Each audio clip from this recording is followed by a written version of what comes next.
One thing that I think the Democrats are going to have to wrestle with Kamala Harris is the support from environmental groups and what policies she's actually going to put forward as president, especially when it comes to oil and gas. Now, I'm going to begin this by saying you got to remember Kamala Harris inherited Joe Biden's delegates. It's not like Kamala Harris did a 50-state tour and went to swing states and tried to earn delegates to get to the candidacy for president. No, she inherited Joe Biden's delegates, which, brings up a whole other can of worms, especially when you think of the electoral process, what the Federalists would have said, the founding fathers of the United States, what they would have said if a candidate inherited another candidate's delegates.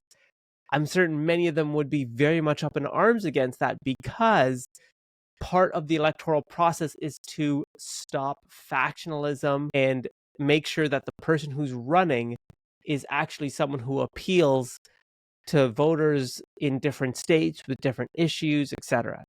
So because Kamala Harris inherited Biden's delegates, it's assuming that she's going to continue those policies of the Biden administration.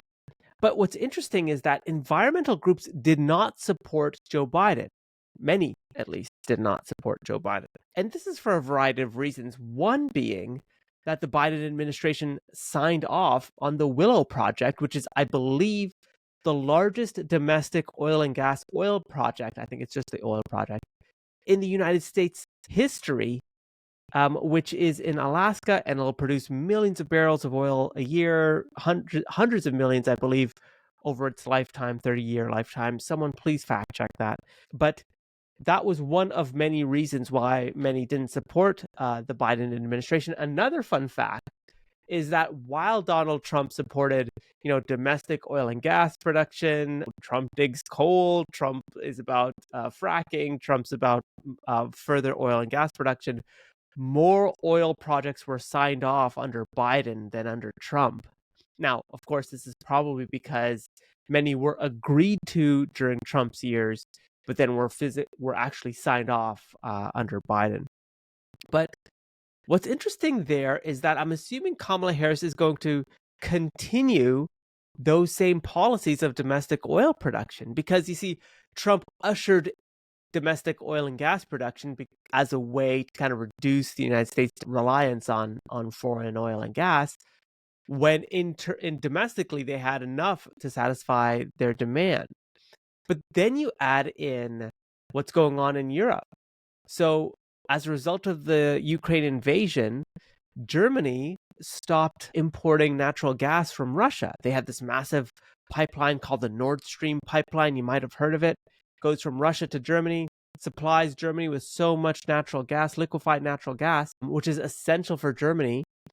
And as a result of the Ukraine invasion, well, Germany, I believe now, does not import any natural gas from Russia. And its now main importer is the United States. So the United States is finding more markets for its liquefied natural gas, including Germany, which is a huge boon for the United States government. Probably ushered in from Trump's presidency, where he was constantly criticizing NATO, which I did in my previous video about NATO's and Germany's support for Nord Stream, despite its condemnation of Russia. It's an odd thing there. Domestic oil and gas production, I believe, is going to keep growing because domestic demand for oil and gas is going to keep growing in the United States.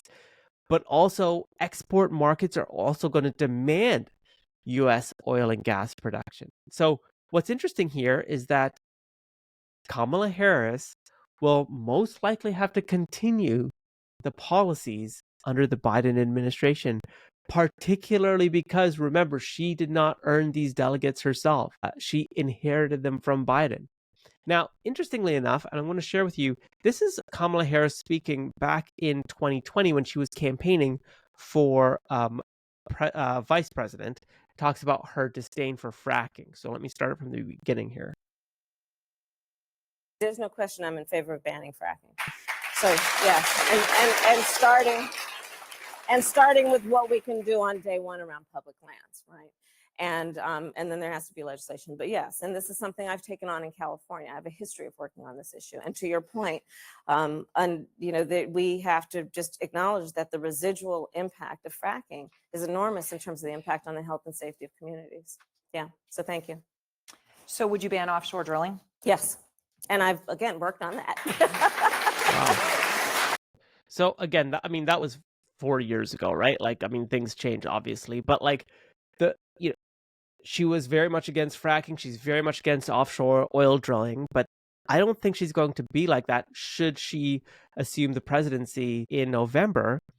Also, what's also interesting about all of this is there are environmental groups that are supporting Kamala Harris that didn't support Joe Biden. And that's odd because I'm assuming that the policies are going to continue. She's not going to cancel things like the Willow Project and others. And so now environmental groups are at a crossroads because they're supporting a candidate whose policies on oil and gas will basically mirror a Trump administration's policy. Yes, Kamala Harris will sign the Paris Agreement or continue to promote the Paris Agreement and other kind of global climate change accords. But when it comes to domestic oil and gas production, that's going to continue under a Harris administration. Again, it's an assumption here. But what's also interesting is that the Kamala Harris has not come out and talked about this. And I think it's because her people know that this is a policy that is too similar to Trump's as well. So I'd love to know what you think. I think this is an interesting topic that needs further exploration. But for those that are in support of a Kamala Harris presidency or just the Democrats in general, you see, these are policy topics that need to be discussed more.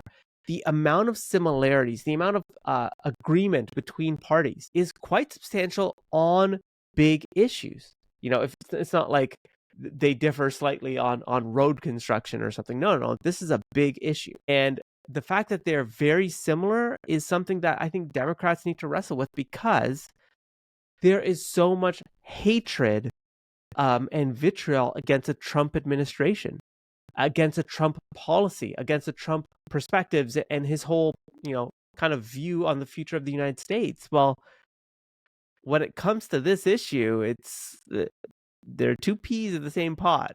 But let me know what you think in the comment section below. I'd be curious to know what you think. And what do you think Kamala Harris should do that should be markedly different than Trump when it comes to domestic oil and gas production? Let me know what you think in the comment section below.